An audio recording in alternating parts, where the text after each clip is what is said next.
নমস্কাৰ, মই অৰিজিত দাসগুপ্ত। যোৱাকালি মই কালী পূজাৰ এটা এৱাৰ্ডৰ প্ৰাইজ দিবলৈ শান্তিপাৰা কালী মন্দিৰ স্থিত কালী পূজা কমিটিত গৈছিলোঁ। যোৱাৰ আগে মোক ফোন কৰা হৈছিলে কিবা টিকু ঘোষ নামৰ ব্যক্তিজনৰ পৰা, আমি ৰখি আছোঁ, আপোনাৰ প্ৰাইজটো দিবলৈ অহা নাই কিয়? প্ৰায় মই ক'লোঁ মই দি আছোঁ, মই দুটামান পেণ্ডেলত দি মেলি মই যাম। 11:35 মান হ'ল ৰাতি। লগতে মোৰ এজন বন্ধু আছিল, মোৰ লগত গৈছিল। মই শান্তিপাৰা সেই পূজা কমিটিত আমি বেষ্ট থিম হিচাপে ফাৰ্ষ্ট প্ৰাইজ ডিচাইড কৰিছিলোঁ আৰু সেইটোৱে দিবলৈ মই গৈছিলোঁ। গৈ চাইছোঁ কি চবে মোৰ কাৰণে বাচ্ছা বহি আছিলে, কিন্তু যোৱাৰ লগে লগে পৰিৱেশ এটা বেলেগকৈ সৃষ্টি হ'ল। পেণ্ডেলৰ ভিতৰত 3-4জনমান মানুহ খুবেই এগ্ৰেছিভ হৈ সিহঁতে নিজৰ মোবাইলৰ ৰেকৰ্ডিং অন কৰি চব মানুহক ইনষ্টিগেট কৰি সুধি আছিলে কি আমাৰ মূৰ্তি কি ইমানে বেয়া, আমাৰ মূৰ্তি কি ইমানে বেয়া যে আমি মূৰ্তিত ফাৰ্ষ্ট, ছেকেণ্ড, থাৰ্ড নাপালোঁ।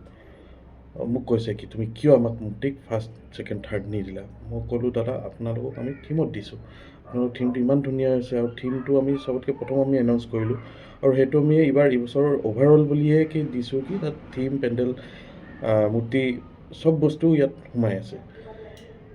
কিন্তু ইহঁতে ইমান এগ্ৰেছিভ হৈ গ'ল, তাৰপৰা এজনে মোক হাত টানি মেলি পেণ্ডেলৰ পৰা বাহিৰত টানি লৈ আহিল আৰু মোক ক'লে কি আৰু জীৱনত শান্তিপাৰা এই মন্দিৰৰ লেনৰ গলিত ভৰি নিদিবা। মই সেই বিষয়ে মোক বহুত অপদস্থ কৰিলে। গোটেই পেণ্ডেলৰ মহিলা, পুৰুষ, বাচ্চা গোটেই যিমান যি আছিল, মই কাকো চিনি নাপাওঁ, পাৰ্চনেলি কাকো চিনি নাপাওঁ, কাৰো নামো গম নাপাওঁ।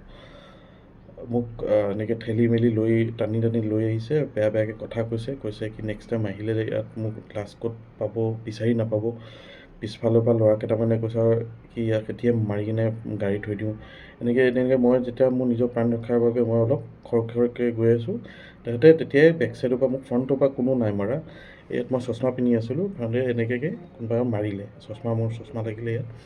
আৰু ইয়াৰ পিছৰ পৰা পূৰা পিছফালে মোক ঠেলি মেলি গটিয়ালে আৰু গলিটো জাষ্ট য'ত এণ্ড হৈছে, য'ত মানে আপোনাৰ মেইন শান্তিপাৰাৰ ৰাস্তাটো আছে, তালৈকে অহাৰ লগে লগে মই ক'লোঁ কি মই স্কুটিত যাওঁগৈ, মই চাবিটো লগাব গৈছোঁ।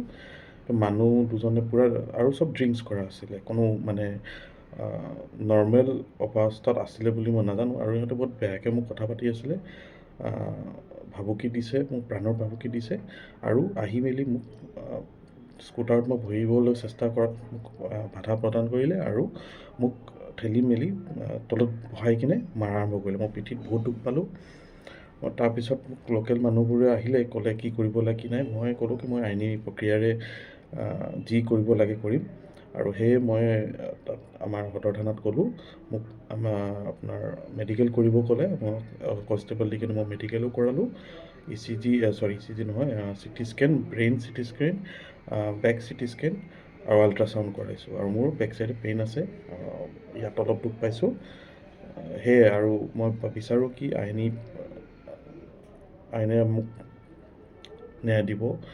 এইটো মোৰ প্ৰাণৰ ভাবুকি দিছে, মব লিঞ্চিঙৰ নিচিনা এটা কেছ হৈছে আমাৰ ডিব্ৰুগড় জিলাত। আৰু আমি একো তেনেকৈ আমি এটা প্ৰাইজ দিবলৈ গৈছোঁ, আমি এটা সন্মান দিবলৈ গৈছোঁ, সেই বিনিময়ত যদি আমি এনেকুৱা অৱস্থাত পৰিণত হ'ব লাগে, তো আমাৰ প্ৰাণৰো কোনো ভেলু নাই। আজিকালি বেলেগ কিবা হৈ যাব পাৰিলে হয়, মোক পিছফালৰ পৰা কোনোবা মাথাটো মাৰি কিনে মোক শেষ কৰি দিব পাৰিলে হয়। সেয়াই আৰু আপোনালোকে যেনেকৈ কিবা এটা কৰে, ধন্যবাদ।